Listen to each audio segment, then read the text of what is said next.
Hey Leo, this is Perrymore Tarot's daily reading for December 4th, 2023. This is for Leo.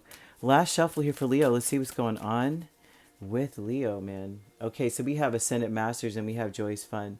It just seems like this, right? Your whole belief system in life is being, I would say, highlighted, right? And it seems like with Ascendant Masters, this is what you ascribe to. This is what you understand as a fact or truth, is that you have to approach everything with a positive attitude or approach everything with joy.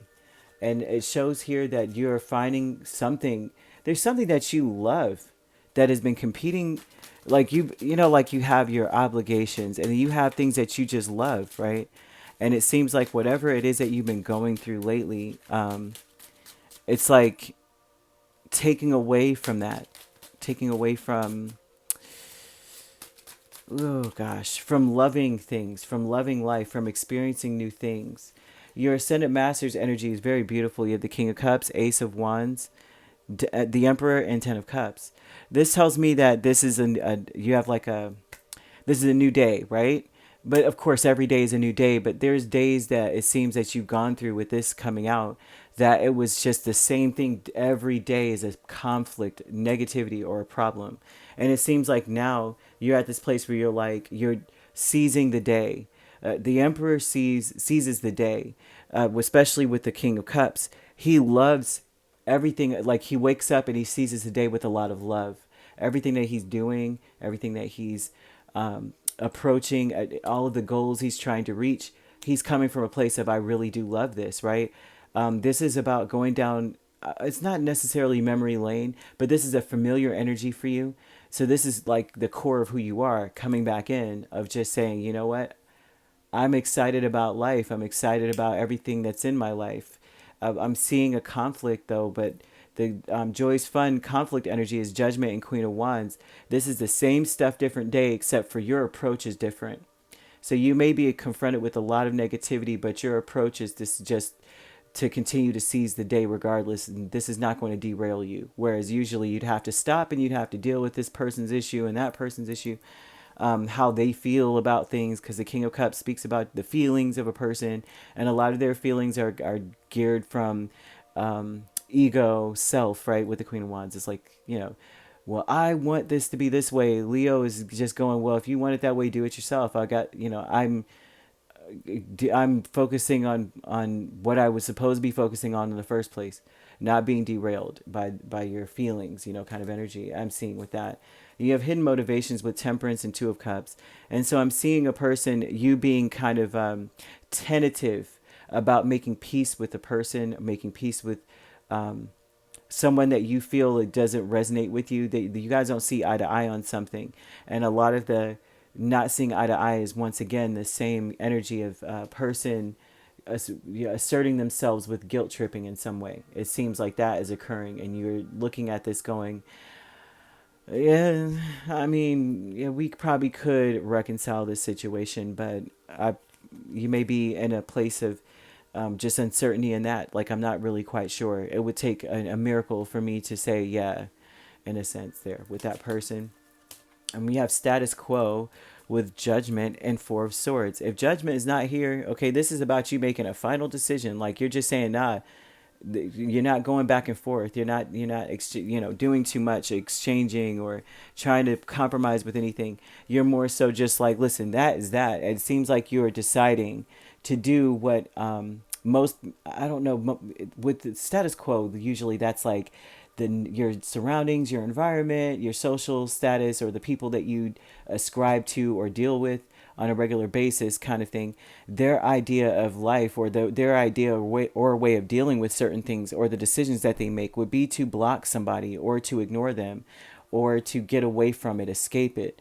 And so there's something about this where you believe that love overpowers all. It's something amazing comes from love. That's where your belief system or your spirit is. You're like, well, let me approach this differently. Most people would block someone or not deal with something or turn a blind eye or get away from it. But I think that I'm going to be the first one to approach this with a little bit of love here, compassion and caring. So I'm seeing you make a final decision to be that way. Not saying that you're going to reconcile and it's all good and dandy with a person, because that's something that you're not really quite sure that you agree with them on. You don't agree with someone on something, on how to bring peace to a situation. There's something you don't agree with. Or it's like you may agree, but you're like, I don't know if I can really step, like I don't really trust it. You may feel as though they'll say that and abandon it.